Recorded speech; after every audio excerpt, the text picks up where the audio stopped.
On the 12th of April, 1961, Russian cosmonaut, 27-year-old test pilot, and industrial technician Yuri Gagarin of the Soviet Union made history when he became the first person in space to orbit the planet, making a 108-minute flight in a Soviet Vostok 1 space capsule. The only statement attributed to Gagarin during his 1 hour and 48 minutes in space was, "Flight is proceeding normally. I am well." After his historic feat was completed, Gagarin became an instant worldwide celebrity. He was awarded the Order of Lenin and given the Soviet title of Hero. Monuments were raised to him across the Soviet Union and streets renamed in his honor. What you may not know, however, is that Gagarin's watch that he wore became the first watch in space at that moment. He wore a Sturmansky, which translates in English to navigators, which he received in 1957 when he graduated from the Soviet Air Force Flight School.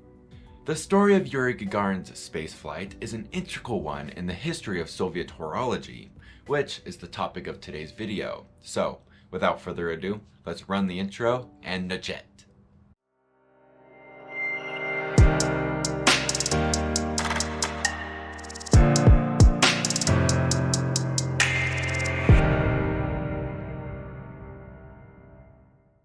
The story began in 1930, 2 years after Joseph Stalin implemented his first of many 5-year plans, which was aimed to improving agricultural collectivization and industrialization with the goal of creating a centralized command economy. The plans led to a few notable successes, with chief among them being the first state watch factory.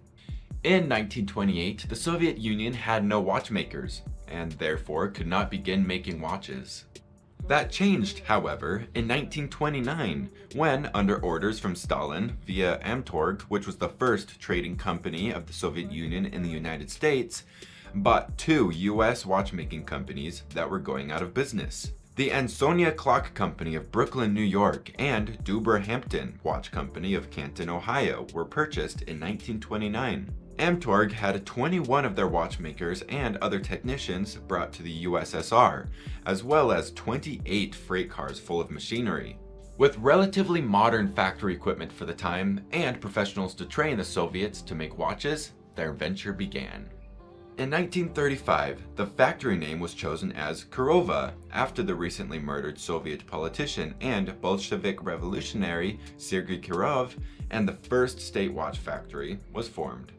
Prior to World War II, the Soviet government sought international funding and expertise for the development of a domestic watchmaking industry. Eventually, the French watch manufacturer Lip was chosen.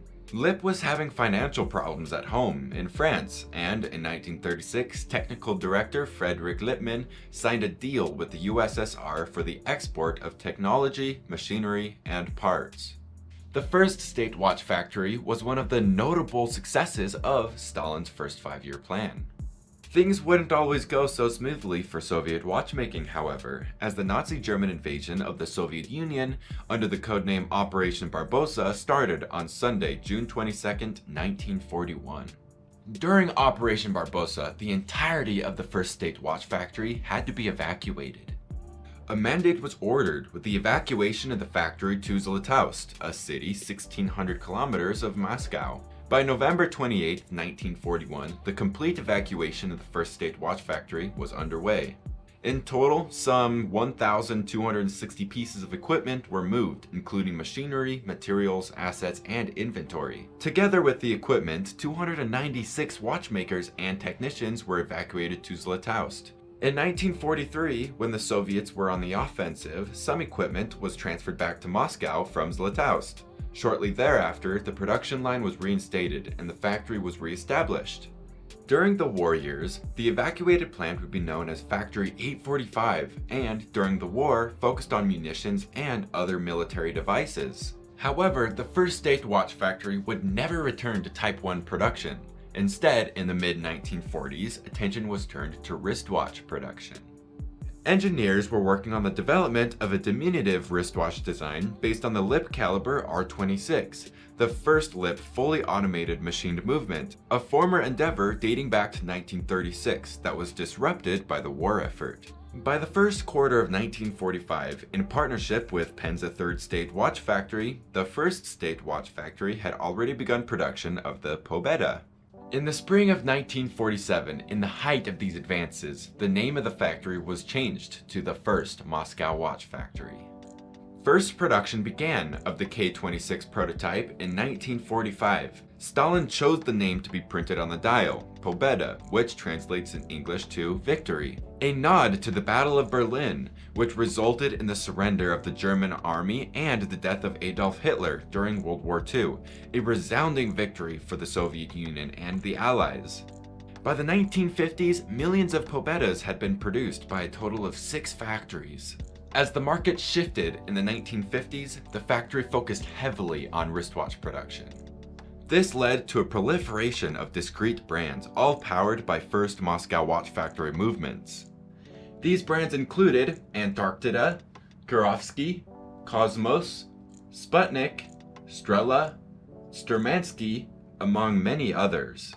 After Yuri Gagarin became the first person in space, the watches produced by the First Moscow Watch Factory were given the designation Poljot, translated to English meaning the flight.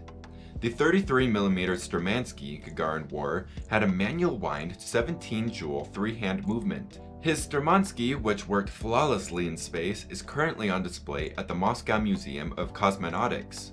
The Strela brand, which translates in English to arrow, was first released in 1959, developed in-house at the First Moscow Watch Factory, using a caliber 30-17 19-jewel movement with a beat rate of 18,000 AH and a power reserve of 34 to 37 hours.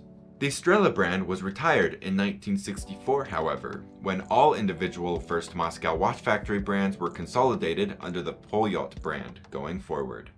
March 18, 1965 was another important event for the world as Alexei Leonov, another Soviet cosmonaut, became the first person to conduct a spacewalk, exiting the capsule during the Voskhod 2 mission for 12 minutes and 9 seconds, connected to the craft by a 4.8-meter tether. During that mission, Leonov wore a caliber 30-17 Strela chronograph during the walk itself, which signified the first watch to function in the open cosmos. Leonov received his Strela the same way Gagarin received his Sturmansky, upon graduation from the Soviet Air Force Flight School. Poljot movement-containing watches would continue to be the cosmonauts' choice for watches, having been taken into space by cosmonauts from Russia, Czechoslovakia, France, Germany, and the Ukraine as well. For many years, Poljot movements produced by the First Moscow Watch Factory would continue to be used in many different watch brands, surviving the fall of the Soviet Union in 1992. During the late 90s, the factory began reproducing many of their most famous models as limited edition commemorative pieces. Replicas were made of the famous 1960s Sturmansky worn by Yuri Gagarin, the 1940s Kurova pilot's chronograph, and the 1970s Okine caliber 3133 chronograph. All of these replicas became collectibles. In the late 2000s, the First Moscow Watch Factory brand of watches was bought by Russian investor Sergei Pugachev, becoming one of his many luxury group of companies. The physical remnants of the First Moscow Watch Factory were purchased by a group of former Poljot employees, forming the basis for a new company, Volmax. Initially, Volmax watches were fitted with mechanical calibers from the First Moscow Watch Company. After the bankruptcy of the First Moscow Watch Factory in 2004, calibers for mechanical non-chronograph watches were obtained from the Swiss manufacturer ETA, owned by the Swatch Group, and the Russian manufacturer Vostok. As of 2012, Volmax relocated to Porrentruy, Switzerland. Present models from the Volmax company are Swiss-made, using design cues from vintage Russian models. The whole genre of Soviet horology, including the First Moscow Watch Factory, is truly enormous, and its origins are significant in piecing together the grand scope of Joseph Stalin, his 5-year plan, and beyond. I hope you enjoyed the video today. If you did, make sure to give it a like, and if you'd like to see more content from us, you can subscribe right here. And as always, if you need any help repairing your watch, the link to our website is right here.